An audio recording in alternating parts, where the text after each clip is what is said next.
Maureen, and I'm reading chapter 13 of Charlotte's Web. Good progress. Far into the night, while the other creatures slept, Charlotte worked on her web. First, she ripped out a few of the orb lines near the center. She left the radial lines alone, as they were needed for support. As she worked, her 8 legs were a great help to her. So were her teeth. She loved to weave, and she was an expert at it.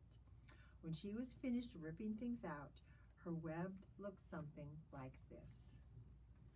A spider can produce several kinds of thread.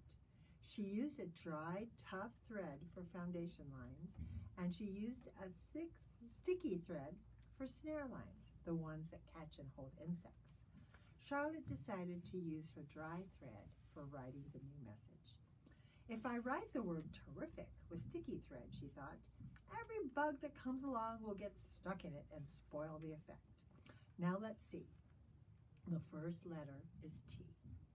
Charlotte climbed to a point at the top of the left-hand side of the web. Swinging her spinnerets into position, she attached her thread and then dropped down. As she dropped, her spinning tubes went into action and she let out thread. At the bottom, she attached the thread. This formed the upright part of the T. Charlotte was not satisfied, however. She climbed up and made another attachment right next to the first. Then she carried the line down so that she had a double line instead of a single line. It will show up better if I make the whole thing with double lines. She climbed back up, moved over about an inch to the left, touched her spinnerets to the web, and then carried a line across to the right, forming the top of the T. She repeated this, making it double. Her 8 legs were very busy helping. Now for the E. Charlotte got so interested in her work, she began to talk to herself, as though to cheer herself on. If you had been sitting quietly in the barn cellar that evening, you would have heard something like this. Now for the R. Up we go. Attach, descend, payout line. Whoa, attach, good. Up you go. Repeat, attach, descend, payout line. Whoa, girl, steady now. Attach, climb, attach, over to the right. Payout line, attach. Now, right and down and swing that loop and around and around. Now, into the left. Attach, climb, repeat. Okay, easy, keep those lines together. Now, then, out and down for the leg of the R. Payout line, whoa, attach, ascend, repeat. Good girl. And so, talking to herself, the spider worked at her difficult task. When it was completed, she felt hungry. She ate a small bug she had been saving, and then she slept. Next morning, Wilbur rose and stood beneath the web. He breathed the morning air into his lungs. Drops of dew catching the sun made the web stand out clearly. When Lurvy arrived with breakfast, there was the handsome pig, and over him, woven neatly in block letters, was the word terrific. Another miracle. Lurvy rushed and called Mr. Zuckerman. Mr. Zuckerman rushed and called Mrs. Zuckerman. Mrs. Zuckerman ran to the phone and called the Arables. The Arables climbed into the truck and hurried over. Everybody stood at the pig pen and stared at the web and read the word over and over, while Wilbur, who really felt terrific, stood quietly swelling out his chest and swinging his snout from side to side. Terrific, breathed Zuckerman in joyful admiration. Edith, you better phone the reporter on the Weekly Chronicle and tell him what has happened. He will want to know about this. He may want to bring a photographer. There isn't a pig in the whole state that is as terrific as our pig. The news spread. People who had journeyed to see Wilbur when he was some pig came back again to see him now that he was terrific. That afternoon, when Mr. Zuckerman went to milk the cows and clean out the tie-ups, he was still thinking about what a wondrous pig he owned. Lurvy, he called, there is to be no more cow manure thrown down in that pig pen. I have a terrific pig. I want that pig to have clean, bright straw every day for his bedding. Understand? Yes, sir, said Lurvy. Furthermore, said Mr. Zuckerman, I want you to start building a crate for Wilbur. I have decided to take the pig to the county fair on September 6th. Make the crate large and paint it green with gold letters. What will the letters say? Asked Lurvy. They should say, Zuckerman's famous pig. Lurvy picked up the pitchfork and walked away to get some clean straw. Having such an important pig was going to mean plenty of extra work. He could see that.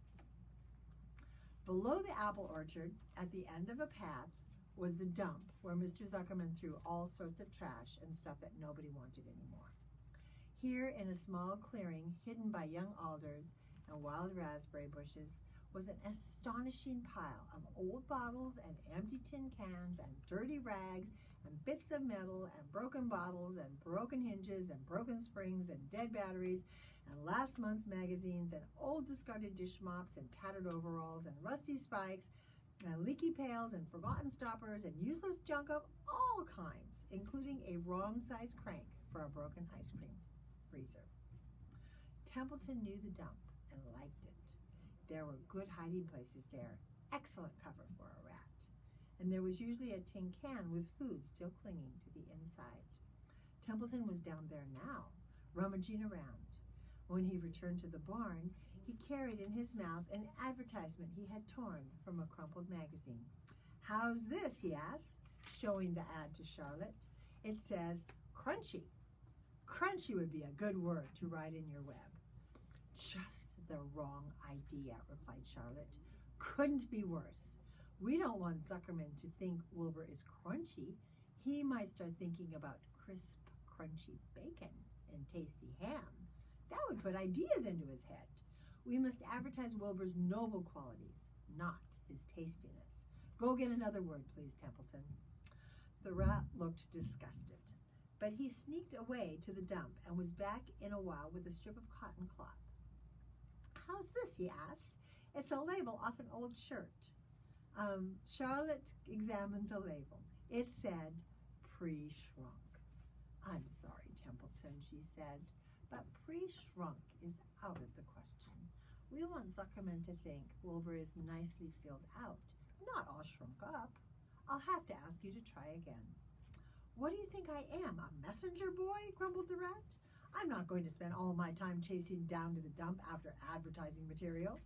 Just once more, please, said Charlotte. I'll tell you what I'll do, said Templeton.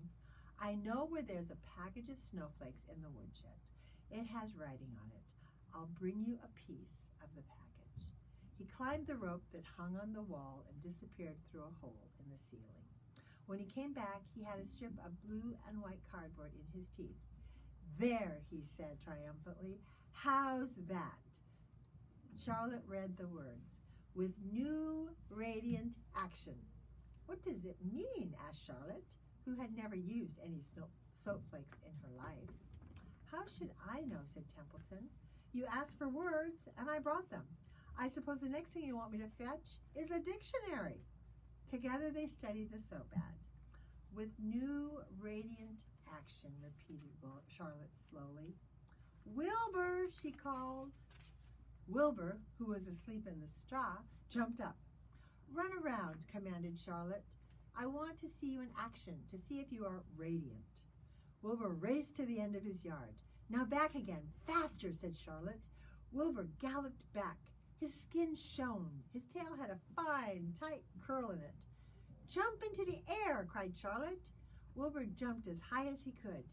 Keep your knees straight and touch the ground with your ears, called Charlotte. Wilbur obeyed. Do a backflip with a half twist in it, cried Charlotte. Wilbur went over backwards, writhing and twisting as he went. Okay, Wilbur, said Charlotte. You can go back to sleep. Okay, Templeton. The soap ad will do, I guess. I'm not sure Wilbur's actions are exactly radiant, but it's interesting. Actually, said Wilbur, I feel radiant. Do you? Said Charlotte, looking at him with affection. Well, you're a good little pig, and radiant you shall be. I'm in this thing pretty deep now. I might as well go the limit. Tired from his romp, Wilbur lay down in the clean straw. He closed his eyes. The straw seemed scratchy, not as comfortable as the cow manure. which was always delightfully soft to lie in. So he pushed the straw to one side and stretched out in the manure. Wilbur sighed. It had been a busy day, his first day of being terrific. Dozens of people had visited his yard during the afternoon, and he had had to stand and pose, looking as terrific as he could. Now he was tired. Fern had arrived and seated herself quietly on her stool in the corner. "Tell me a story, Charlotte," said Wilbur, as he lay waiting for sleep to come. "Tell me a story." So Charlotte, although she too was tired, did what Wilbur wanted. "Once upon a time," she began, "I had a beautiful cousin who managed to build her web across a small stream. One day, a tiny fish leaped into the air and got tangled in the web. My cousin was very much surprised, of course. The fish was thrashing wildly. My cousin hardly dared to tackle it, but she did.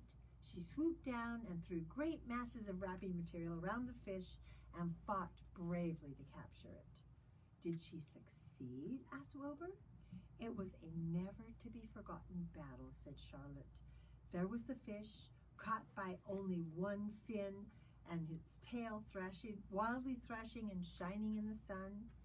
There was the web, sagging dangerously under the weight of the fish." "How much did the fish weigh?" asked Wilbur eagerly. "I don't know," said Charlotte. "There was my cousin, slipping in, dodging out, beaten mercilessly over the head by the wildly thrashing fish, dancing in, dancing out, throwing to threads and fighting hard. First she threw a left around the tail. The fish lashed back. Then a left to the tail and a right to the midsection. The fish lashed back. Then she dodged to one side and threw a right and another right to the fin. Then a hard left to the head, while the web swayed and stretched." "Then what happened?" asked Wilbur. "Nothing," said Charlotte. "The fish lost the fight. My cousin wrapped it up so tight it couldn't budge." "Then what happened?" asked Wilbur. "Nothing," said Charlotte. "My cousin kept the fish for a while, and then, when she got good and ready, she ate it." "Tell me another story," begged Wilbur. So Charlotte told him about another cousin of hers who was an aeronaut.